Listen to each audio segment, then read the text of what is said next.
सर्वेभ्यः नमो नमः। आज फिर जयपाल शास्त्री संस्कृत चैनल में आप सभी का हार्दिक अभिनंदन है।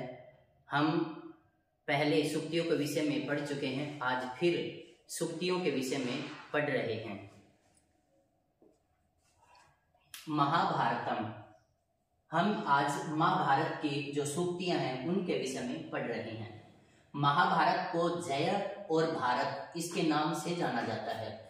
महाभारत में 18 पर्व हैं और जो गीता है वो महाभारत के भीष्म पर्व से ली गई है। गीता में 18 अध्याय और 700 श्लोक हैं। महाभारत की पहली सूक्ति है अहिंसा परमो धर्मः। अहिंसा परम धर्म है। महात्मा गांधी ने इसी लाइन का प्रयोग किया है कि अहिंसा परमो धर्मः। अभिवादनशीलस्य नित्यं वृद्धोपसेविनः चत्वारि तस्य वर्धन्ते आयुर्विद्या यशोबलम। जो व्यक्ति अभिवादनशील वाला है, जिसका स्वभाव नित्य प्रतिदिन बड़े बूढ़ों को नमस्कार करने वाला है, जो हमसे बड़े हैं उनकी सेवा करने वाले हैं, उन व्यक्तियों की 4 वस्तुएं बढ़ जाती हैं, आयु, विद्या, यश और बल। अशांतस्य कुतः सुखम, अशांत को सुख की प्राप्ति नहीं हो सकती। अश्रद्धा परमम पापम, अश्रद्धा परम पाप है। जैसे गीता में भी कहा है कि श्रद्धावान लभते जानम, अर्थात जो श्रद्धावान है वही ज्ञान की प्राप्ति करता है। श्रद्धया देयम, अश्रद्धया न देयम, इसलिए कहा है कि अश्रद्धा परमम पापम। आपद अर्थे धनम रक्षेत दारः रक्षेत धनैरपि, आत्मानं सततम रक्षेत दानैरपि धनैरपि। कहता है कि विपत्ति से निपटने के लिए हमें धन की रक्षा करनी चाहिए, थोड़ा थोड़ा धन बचाकर रखना चाहिए, और धन से भी पहले अपनी जो पत्नी है उसकी रक्षा करनी चाहिए, और अपने आप की रक्षा करने से पहले धन और पत्नी इन सब से भी पहले अपनी आप की रक्षा करनी चाहिए। आशा बलवती राजन नैरास्यम परमम सुखम।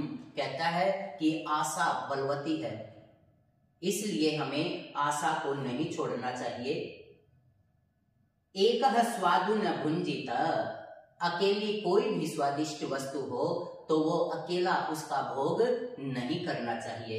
भुंजित यहाँ पर आत्मने पद भुंज धातु और विधिलिंग लकार का प्रयोग है। त्रीणानि भूमि रुदकम वाक चतुर्थी च सुनृता, सतामेतानि गेहेषु नोच्छिद्यन्ते कदाचन।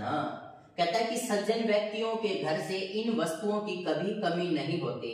त्रिणानी, तिनकों से बने हुए आसन की, भूमि की और ठंडे पानी की, और चतुर्थी सुंदर वाणी, ये सज्जन व्यक्तियों के घर से कभी भी नष्ट नहीं होते।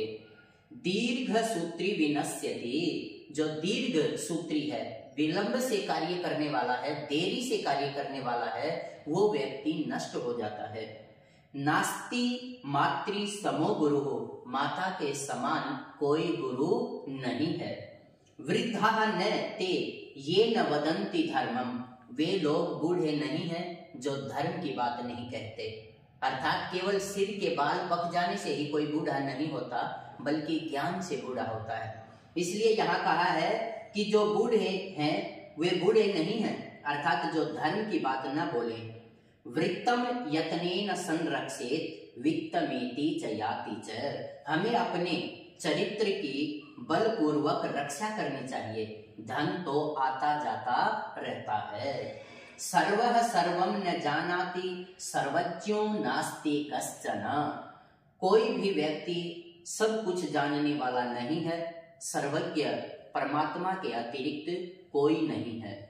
सर्वस्तरतु दुर्गाणि सर्वो भद्राणि पश्यतु, सभी दुर्गम से दुर्गम स्थान को भी पार कर लें और सभी अपना कल्याण देखें। स्त्रियो यत्र च पूज्यन्ते रमन्ते तत्र देवताः, जहां पर स्त्रियों की पूजा की जाती है वहां पर देवता निवास करते हैं, इसलिए हमें स्त्रियों का मान सम्मान करना चाहिए। षड दोषाः पुरुषेण एह हातव्या भूतिमिच्छता। यदि मनुष्य अपनी ऐश्वर्यशीलता चाहता है, अपनी समृद्धि चाहता है, धन दौलत चाहता है, तो उसे ये 6 दोष छोड़ देना चाहिए। निद्रा, तंद्रा, भय, क्रोध, आलस्य, इस प्रकार के ये जो 6 दोष हैं, इन 6 के 6 दोषों को यदि कोई व्यक्ति अपनी समृद्धि चाहता है तो उसे ये इस संसार में छोड़ देने चाहिए। रघुवंशम अभितप्तमयोपि मार्दवम भजते कैव कथा शरीरिषु। जब हम लोहे को तप्त कर देते हैं तो वह भी मुलायम हो जाता है, नर्म हो जाता है, फिर शरीरधारियों की तो बात ही क्या है, अर्थात वो तो और भी विनम्र हो जाते हैं। आज्ञा गुरुनाम ही अविचारणीया, गुरु के आदेश पर विचार नहीं करना चाहिए। ये सूक्ति मोस्ट इंपोर्टेंट है और आ भी चुकी है एक बार। काले खलु समारब्धा फलम बध्नन्ति नीतयः। जब कोई भी नीति बनाई जाती है तो वो समय के अनुसार ही अपने फल को देने वाली बनती है। तेजसाम ही न वयः समीक्ष्यते, तेजस्वी लोगों की आयु की गणना नहीं की जाती। रघुवंश की सर्वश्रेष्ठ सूक्ति है, तेजसाम ही न वयः समीक्ष्यते। तेजस्वी जो मनुष्य होते हैं उनकी आयु की गणना नहीं की जाती कि ये छोटी आयु का है या बड़ी आयु का है। न पादपोन मूलन शक्तिरन्हः शिलोचये मूर्छति मारुतस्य। जब रघुवंश में शेर उसको गाय को पकड़ लेता है तो वहां राजा उसको उसके ऊपर तीर चलाने का प्रयास करता है। तब वह शेर कहता है कि जो बड़े बड़े झंझावात हैं, तूफान हैं, वो बड़े बड़े वृक्षों को तो धराशायी कर सकते हैं, लेकिन एक छोटी सी शिला को वह जो झंझावात है उड़ाने में समर्थ नहीं है। अर्थात जो भाई पत्थर है, ईंट है, उसको वो नहीं उड़ा सकता, लेकिन बड़े बड़े जो वृक्ष हैं उनको जब तूफान आता है तो वो आंधी या तूफान उनको तोड़ देता है, गिरा देता है। पदम ही सर्वत्र गुणैर निधीयते, सब जगह पद में ही गुण विद्यमान होते हैं। रत्नम समागच्छतु कांचनेन, रत्न हमेशा कांचन जो कांच है उसके साथ चले जाते हैं या कांच रत्न के साथ चले जाते हैं। वागर्थाविव संपृक्तौ वागर्थ प्रतिपत्तये, कहता है कि जो वाग है, अर्थ है, मेरी जो वाणी है ये अर्थ से युक्त हो, संपृक्तौ वागर्थ प्रतिपत्तये, और मेरी वाणी में तेज आ जाए। यहाँ पर शिव और जो पार्वती है उसकी स्तुति की गई है और ये रघुवंश का जो मंगलाचरण है उसमें लिया गया है। संचारिणी दीप शिखेव रात्रौ यम यम व्यतीयाय पतिंबरा सा, कहता है कि जब वह इंदुमती दीप शिखा के, जैसे रात्रि में दीपक की लो जलती है, उसी प्रकार वह जो इंदुमती रानी है वो राजाओं के बीच जब स्वयंवर रचा गया था तो उनके सामने से जैसे जैसे वो गुजर रही थी तो सभी राजा लोग सोच रहे थे कि शायद ये मेरे गले में वरमाला डालेगी, लेकिन उसने उनके गले में यदि वरमाला नहीं डाली तो वो दुखी भाव से रह गए कि भाई इसने मेरे को ये वरमाला नहीं डाली। हेमनः संलक्ष्यते ह्य अग्नौ विशुद्धि श्यामिका अपि, जो सोना है वो अग्नि में तप कर विशुद्ध हो जाता है। ज्ञाने मौनम क्षमा सत्तौ, ज्ञान जिसको है वो मौन है और शक्ति है तो क्षमा है, अर्थात क्षमा कर देना ही शक्ति है और चुप अर्थात मौन रहना ये ज्ञान की निशानी है। कुमार संभवम एको ही दोषो गुण सन्निपाते निमज्जतिन्दोहो किरणे स्वंकः, कहता है कि एक दोष गुणों के समूह में उसी प्रकार निमग्न हो जाता है जिस प्रकार चंद्रमा की किरणों में उसमें लगने वाला धब्बा दिखाई नहीं देता। न धर्म वृद्धेषु वयः समीक्ष्यते, धर्म में वृद्ध अर्थात जो धर्म के जानने वाले हैं उनकी आयु की गणना नहीं की जाती। रघुवंश में भी एक ऐसी ही सूक्ति आई थी, तेजसाम ही न वयः समीक्ष्यते, वो रघुवंश की थी। और कुमार संभवन की सूक्ति कौन सी है, न धर्म वृद्धेषु वयः समीक्ष्यते, न रत्नम अन्विष्यति मृगयते हि तत्, रत्न किसी की खोज नहीं करता बल्कि रत्न को ही खोजा जाता है। पुत्रोत्सवे मात्यति को न हर्षा, पुत्र की प्राप्ति होने पर जो उत्सव मनाया जाता है उसमें कौन व्यक्ति अत्यधिक प्रसन्नचित्त नहीं होता। रत्नाकरे युज्यत एव रत्नम, जो रत्नाकर है समुद्र है उसी में रत्न मिलते हैं। शरीर माध्यम खलु धर्म साधनम, मोस्ट इंपॉर्टेंट सूक्ति है, एक बार आ भी चुकी है। इसका अर्थ है कि शरीर ही धर्म के काम करने का सबसे पहला साधन है, क्योंकि जब तक हमारा शरीर स्वस्थ है हम कोई भी काम कर सकते हैं, पर जब हमारा शरीर ही स्वस्थ नहीं होगा तो हम कोई भी काम करने में समर्थ नहीं होंगे। इसलिए कहा गया है कि शरीर माध्यम खलु धर्म साधनम।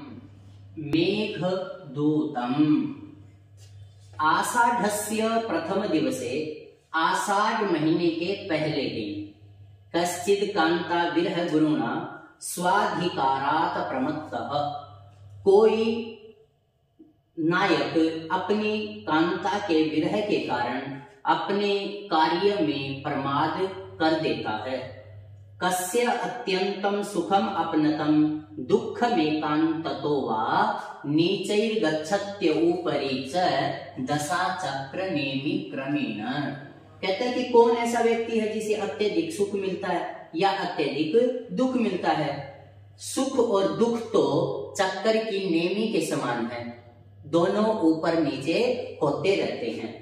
कामार्ता ही प्रकृति कृपणास चेतना चेतनेषु, जो काम में पीड़ित व्यक्ति होते हैं वो स्वभाव से ही चेतन और अचेतन वस्तुओं में भेद करने में समर्थ नहीं होते।